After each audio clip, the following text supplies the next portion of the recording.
രണ്ടാമതും ഡൽഹിയിലെ ജനങ്ങൾ തങ്ങളുടെ മുഖ്യമന്ത്രിയായി സ്വീകരിച്ച അരവിന്ദ് കെജ്രിവാൾ. ആരാണ് അദ്ദേഹം?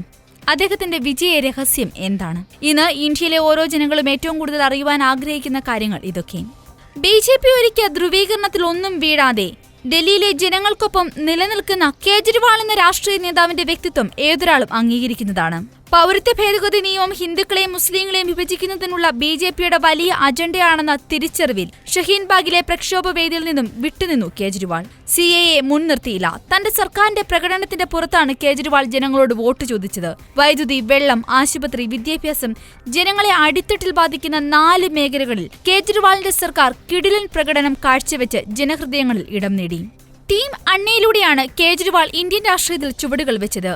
അരവിന്ദ് കെജ്രിവാളുടെ തലതൊട്ടപ്പൻ അണ്ണാ ഹസാരെയാണെങ്കിലും തലതൊട്ടപ്പനെ തള്ളിപ്പറഞ്ഞുകൊണ്ടാണ് കേജ്രിവാൾ രാഷ്ട്രീയത്തിൽ മുന്നേറിയതെന്ന കാര്യം വീണ്ടും ഡൽഹി ഓർത്തെടുക്കുന്നു. 2014 വാരണാസിയിൽ മോദിയോട് തോറ്റതായിരിക്കാം കേജ്രിവാളിന് ബോധോദയം നൽകിയ കാര്യം. അതിനുശേഷം കേജ്രിവാൾ എന്ന രാഷ്ട്രീയ നേതാവ് ജനകീയനായി മാറുന്ന കാഴ്ചയാണ് നമ്മൾ കണ്ടത്.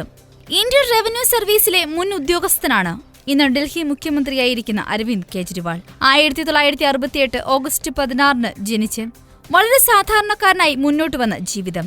ജനലോക്പാൽ ബില്ലിന്റെ കരട് രൂപപ്പെടുത്തുന്നതിൽ പ്രമുഖ പങ്കുവഹിച്ച ഇദ്ദേഹം വിവരാവകാശ നിയമത്തിന്റെ നല്ല ഫലങ്ങൾ സാധാരണ ജനങ്ങളിലേക്ക് എത്തിക്കുവാനുള്ള ശ്രമങ്ങളുടെ പേരിലും പ്രസിദ്ധനാണ്. പാവപ്പെട്ടവരുടെ ഉന്നമനത്തിനും വിവരാവകാശ നിയമം പ്രാവർത്തികമാക്കുന്നതിനും നൽകിയ നേതൃത്വത്തെ മാനിച്ച് 2006 ഇദ്ദേഹത്തിന് മാഗ്സസെ അവാർഡ് ലഭിച്ചിട്ടുണ്ട്. 2012 ഇദ്ദേഹം ആം ആദ്മി പാർട്ടി രൂപീകരിച്ച് ഡൽഹിയിലെ മുഖ്യമന്ത്രിയായിരുന്ന ഷീലാ ദീക്ഷിത്തിനോട് മത്സരിച്ച് 25,864 വോട്ടുകൾക്ക് വിജയം നേടിയത്. അഴിമതിക്കെതിരായ പോരാട്ടങ്ങളിലൂടെയാണ് ഇദ്ദേഹം ദേശീയ തലത്തിൽ ശ്രദ്ധേയനാകുന്നത്. 2006 ഇൻകം ടാക്സ് വകുപ്പിലെ ജോയിന്റ് കമ്മീഷണർ സ്ഥാനം രാജിവെച്ച് അരവിന്ദ് കെജ്രിവാൾ ഇന്ത്യയിലെ രാഷ്ട്രീയ പൊതുസമൂഹങ്ങളിലെ അഴിമതിക്കെതിരായ പോരാട്ടം ആരംഭിച്ചു. ഇത്രയും വലിയൊരു ജയം എന്തിനാണ് ഡൽഹി ജനത അരവിന്ദ് കെജ്രിവാളിന് നൽകിയത്? ഉത്തരം ദില്ലിയിലെ 5 വർഷമെത്തുന്ന ആം ആദ്മി സർക്കാരിന്റെ ഭരണ നേട്ടങ്ങൾ മാത്രമാണ്.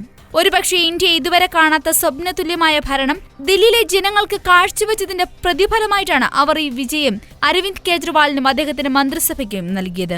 ഏതാണ്ടവ ഇങ്ങനെയാണ്. 20,000 ലിറ്റർ വെള്ളമാണ് ജനങ്ങൾക്ക് സൗജന്യമായി നൽകിയത്. 537 കോളനികൾ ജലവിതരണത്തിനായി പൈപ്പ് ലൈനുകൾ, കുളങ്ങൾ പുനരുജ്ജീവിപ്പിക്കുവാൻ പദ്ധതി, പകുതി നിരക്കിൽ വൈദ്യുതി നിരക്കിൽ വർധനയുണ്ടായില്ല. പവർ കട്ട് 85% കുറച്ചു. 8,200 ക്ലാസ് മുറികൾ നിർമ്മിച്ചു. അധ്യാപകർക്ക് സിംഗപ്പൂരിൽ ഉന്നത പരിശീലനം നൽകി. 26 പുതിയ സ്കൂളുകൾ സ്ഥാപിച്ചു.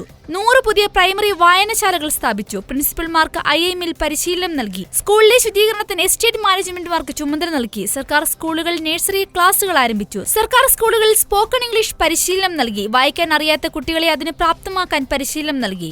സന്തോഷ് പാഠ പദ്ധതി സ്ഥാപിച്ചു. സംരംഭകത്വം പഠിപ്പിക്കുന്ന പാഠ്യപദ്ധതിയായ സന്തോഷ് സ്ഥാപിച്ചു. സാമ്പത്തികമായി പിന്നിൽ നിൽക്കുന്നവരുടെ കുട്ടികൾക്ക് സ്വകാര്യ സ്കൂളുകളിൽ പ്രവേശനം നൽകി. 200-ൽ പരം മോഹല്ല ക്ലിനിക്കുകൾ സ്ഥാപിച്ചു. മോഹല്ല ക്ലിനിക്കുകളിൽ 212ഓളം സൗജന്യ ലാബുകൾ സ്ഥാപിച്ചു. 3200ഓളം ശസ്ത്രക്രിയകൾ സൗജന്യമായി നൽകി. 200-ൽ പരം പ്രാഥമിക ആരോഗ്യ കേന്ദ്രങ്ങൾ സ്ഥാപിച്ചു.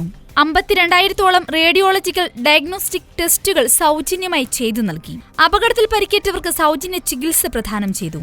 RMWയിൽ നിന്നും 118 MW സോളാർ പവർ കപ്പാസിറ്റി ഉയർത്തി. ഹരിത മേഖല 0.37% നിന്നും 20.6% ഉയർത്തി 31.26 ലക്ഷം വൃക്ഷത്തൈകൾ വെച്ചുപിടിപ്പിച്ചു.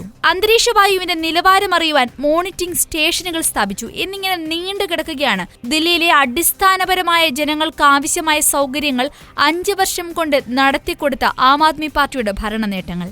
ഈ നേട്ടങ്ങളുടെ അടിസ്ഥാനത്തിലാണ് സാധാരണക്കാരനായ തങ്ങളുടെ ഈ മുഖ്യമന്ത്രിക്ക് വീണ്ടും ദില്ലി ജനത വിജയം നൽകുന്നത്.